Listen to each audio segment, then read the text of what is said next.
कल ट्रंप ने भारत पर 25% टैरिफ लगाने का ऐलान किया और आज इंडियन शेयर मार्केट तबाह हो गया। महज 10 मिनट में इन्वेस्टर्स के करीब 3 लाख करोड़ रुपए डूब गए। मोदी की दोस्ती की कीमत अब हर भारतीय चुका रहा है। पिछले 24 घंटे में ट्रंप ने भारत और भारतीयों को कई बार अपमानित किया, धमकियां दी है। पहले ट्रंप ने भारत पर 25% टैरिफ थोका, जुर्माना भी लगाया। इसके बाद हमारे दुश्मन पाकिस्तान के साथ ऑयल डीलिंग की, फिर भारत की 6 कंपनियों पर बैन लगाया और अब ट्रंप ने सारी हदें पार करते हुए भारत की अर्थव्यवस्था को कहा डेड इकोनॉमी।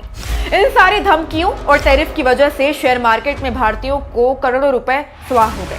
ट्रंप पिछले 3 महीने से लगातार भारत और भारतीयों के सम्मान को ठेस पहुंचा रहा है, लेकिन हमारे विश्वगुरु के मुंह से ट्रंप का नाम तक नहीं निकल पा रहा। मोदी जी मुंह छिपाते घूम रहे हैं। अब तो पूरा देश ये जानना चाहता है कि पूरी दुनिया का युद्ध रुकवाने वाले पप्पा आखिर ट्रंप के सामने सरेंडर क्यों कर चुके हैं।